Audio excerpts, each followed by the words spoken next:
अस्सलाम वालेकुम and welcome to our channel. I am doctor Hammad Ismail. आज हम बात करेंगे how to write a letter of motivation. Letter of motivation का पर्पस क्या है? आपने अपनी पर्सनल मोटिवेशन बतानी है या इंस्पायरेशन बतानी है कि आप कोई प्रोग्राम क्यों चूज़ कर रहे हैं, आप कोई जॉब क्यों चूज़ कर रहे हैं, या आप कोई अपॉर्चुनिटी क्यों अवेल कर रहे हैं, या आप कोई स्कॉलरशिप के लिए क्यों अप्लाई कर रहे हैं। लेटर ऑफ मोटिवेशन के कुछ बेसिक कंपोनेंट्स होते हैं। सबसे पहला कंपोनेंट आपका इंट्रोडक्शन है। आपका ये एक 1.5 पेजेस का एक लेटर है जिसके अंदर वैसे हेडिंग नहीं होती, बट आप यू कैन मेक कंपोनेंट्स। जिसमें पहला लेटर है आपका कि आपकी एक कंपेलिंग ओपनिंग होनी चाहिए, एक बड़ी स्ट्रॉन्ग किस्म की स्टेटमेंट हो जो रीडर की अटेंशन को डाइवर्ट करे, कैप्चर कर ले। उसके बाद आपने अपना थोड़ा सा पर्सनल बैकग्राउंड बताना है, अपना रेलिवेंट एक्सपीरियंस बताना है जिस पोस्ट के लिए अप्लाई कर रहे हैं। जैसे आप कहते हैं कि आप ड्रग डिस्कवरी के लिए अप्लाई कर रहे हैं या कैंसर के लिए अप्लाई कर रहे हैं, तो आपने उसका रेलिवेंट एक्सपीरियंस बताना है कि आपका मोटिवेशन कैसे हुआ, आपने पढ़ना कैसे स्टार्ट किया। देन आपने अपना एकेडमिक बैकग्राउंड बताना है कि आपने लेट्स सपोज आपने कैंसर में काम करना है, आप या ड्रग डिस्कवरी में काम करना है, तो आप बायोलॉजी का स्टूडेंट हैं, आपने बायोकेमिस्ट्री पढ़ी है, बायोटेक्नोलॉजी पढ़ी है एंड सो ऑन। अगर आपने कोई उससे रेलिवेंट इंटर्नशिप की है या कोई रिसर्च प्रोजेक्ट किए हैं तो आपने उसको हाईलाइट करना है। देन आपकी मोटिवेशन स्टेटमेंट आएगी कि भी वाई यू आर इंटरेस्टेड, और इसी प्रोग्राम के लिए ही क्यों, इस स्कॉलरशिप के लिए ही क्यों आप इंटरेस्टेड हैं। देन आपके प्रोफेशनल गोल आएंगे। अगर आप जॉब के लिए हैं या आप अपने पोस्ट डॉक के लिए हैं तो शॉर्ट टर्म गोल क्या हैं और लॉन्ग टर्म गोल क्या हैं, और वो गोल आपके मोटिवेशन से कैसे अलाइन करते हैं। एंड फाइनली हमारे पास एक कंक्लूसिव स्टेटमेंट होती है कि आप कितने एनर्जेटिक हैं और कितनी मीन आप कह लें एंथुजियाज्म के साथ उस अपॉर्चुनिटी को अवेल करना चाहते हैं। जब आप ये लेटर लिख रहे होंगे, आपका मेन फोकस इन 3 चीज़ों पे होना चाहिए। आपकी मोटिवेशन और एक्सपीरियंस जेन्युइन होनी चाहिए। अगर आपके कोई पर्सनल स्टोरीज़ हैं, मीन आपने कोई ब्रेक थ्रू किया है या आपने कोई अच्छी ट्रेनिंग ली है या आपने कोई स्ट्रगल की है, तो वो एक एंगेजिंग हो सकता है। अपने बैकग्राउंड नॉलेज को अपनी मोटिवेशन के साथ और उस स्पेसिफिक पोजीशन के साथ लिंक करना है आपने, और आपने ये बताना है कि भाई आपने इस अपॉर्चुनिटी को बड़ी डिटेल में देखा है और आपके लिए ये बेस्ट फिट आती है और बेस्ट ऑफ द इंटरेस्ट है। और थ्रू आउट द आप लेटर आपने अपनी टून जो है ना वो पॉजिटिव रखनी, रियलिटी के साथ और पॉजिटिव। जिन चीज़ों को आपने अवॉइड करना है उनमें आपने कम्प्लेक्स लैंग्वेज नहीं यूज़ करनी, प्रोफेशनलिज्म होना चाहिए मगर बहुत ज़्यादा कम्प्लेक्स लैंग्वेज ना हो, और जो स्टेटमेंट हो वो आपकी यूनिक हो। सिंपली आपने किसी की उठा के कॉपी पेस्ट नहीं करनी स्टेटमेंट।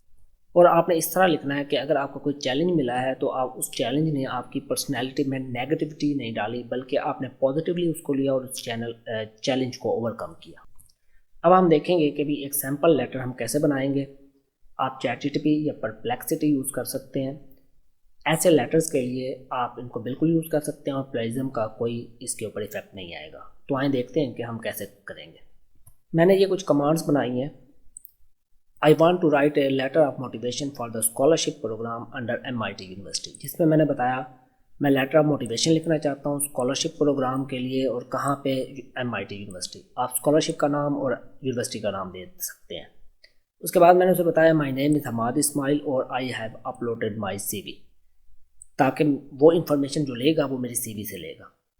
और साथ में मैंने उसको इंस्ट्रक्शन दी है कि उस CV के अंदर ये फॉलोइंग इन्फॉर्मेशन आपने कंपोनेंट ऐड करने हैं। वो कंपोनेंट मैंने उसको बता दिए कि क्या है।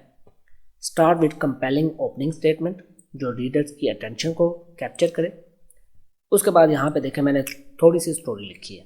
मैंने ये लिखी है, I belong to the south Punjab area of Pakistan where at my time no university was present but I was fascinated about learning and struggle, so I got admission in the best university of the Pakistan। आप चाहें तो university का नाम भी देख सकते हैं। Then मैंने लिखा है उसमें कि I bear the education fee and expenses by doing part-time jobs and education fee in Pakistan as education is not free। Mean उसमें मैंने बताया है कि मेरे लिए मुश्किलात थी मगर मैंने उसको फेस किया और मैंने पार्ट टाइम पढ़ा के तो अपनी फ़ीसें पे की। तो इस तरह की अगर आपके पास कोई स्टोरी है तो आप उसमें ऐड कर सकते हैं। देन आप अपनी academic achievement, relevant research work अगर आपका है वो ऐड कर सकते हैं। आप इंटर्नशिप या कोई रिसर्च प्रोजेक्ट किए हैं वो ऐड करें, और आपने अगर किसी प्रोग्राम, ड्रग डिस्कवरी प्रोग्राम है या कैंसर अपॉर्चुनिटी है, वो ऐड करें, और उसके अंदर long term and short term goal add करें। देन आपने उसको री करना है कि आप कितने मोटिवेटेड हैं, और टोटल लेंथ आपकी 2 पेजेस की हो और लैंग्वेज उसके स्ट्रेट फॉरवर्ड हो। ये सारे पॉइंट्स जो मेरे माइंड में थे मैंने इनको यहाँ पे लिख दिए है, और अब मैं इन लेटर को किसी एआई टूल में ऐड करके, साथ में अपनी सीवी ऐड करके, अपलोड करके इससे लेटर जनरेट करवाऊँगा। आज के इस ट्यूटोरियल में मैं एआई टूल परप्लेक्सिटी यूज़ करूँगा। पर्सनली मुझे ये पसंद है। जब आप इसको लॉगिन करेंगे, ये भी ChatGPT की तरह है, आप जीमेल से इसको लॉगिन कर सकते हैं। यहाँ पे मैं इसको अपनी वो इन्फॉर्मेशन दे देता हूँ, और यहाँ पे एक प्रो सर्च का ऑप्शन है, आप दिन में 3 सर्चेस कर सकते हैं प्रो, और प्लस यहाँ पे आप 3 फाइलें उस पर अटैच कर सकते हैं। मैं इसमें अटैच में जाके अपनी CV इसको अटैच कर देता हूँ। ये टूल मुझे इसलिए पसंद है क्योंकि ये साइंटिफिक इन्फॉर्मेशन देता है, और आपकी इन्फॉर्मेशन ऑथेंटिकेटेड होती है विद द रेफरेंसेस। आपने जो जो इन्फॉर्मेशन डालनी है आप यहाँ पे डाल दें, और इसको यहाँ पे क्लिक कर दें, तो अब वो आपका लेटर डिज़ाइन कर रहा है। ये उसने आपका लेटर उसने आपको डिज़ाइन कर दिया, जो जो इन्फॉर्मेशन आपने कही थी। और साथ में देखें वो सारी इन्फॉर्मेशन उसने कहाँ से ली है, आपके CV से ली है, जो इन्फॉर्मेशन आपने उसको नहीं दी। मैं आपको 1-2 एग्जांपल देता हूँ। फॉर एग्जांपल मैंने PhD बायोकेमिस्ट्री में की है, तो और कायदा यूनिवर्सिटी से ये इन्फॉर्मेशन उसने मेरी CV से ली है। ओके, जो पॉइंट मैंने बताया थे उसके मुताबिक उसने लेटर जनरेट कर दिया। आप सिंपली इस लेटर, उसने मेरा ईमेल और मेरा फ़ोन नंबर वगैरह भी कॉपी कर दिया, और आप जो चाहें इसमें कर सकते हैं। मज़ीद आपको ये ऑप्शन भी दे रहा है, अगर आप मॉडिफिकेशन करना चाहें तो कर सकते हैं, और अगर आप इसको रीराइट करना चाहें तो आप वो भी कर सकते हैं। आप इसको सिंपली कॉपी करें अपने डॉक्यूमेंट में, और उसको जहाँ पे आपने यूज़ करना है कर लें। आज के लिए इतना ही। अगर आप लोगों के कोई क्वेश्चन है तो आप कमेंट कर सकते हैं। Please like and subscribe our channel. Thank you so much for watching. अल्लाह हाफिज़।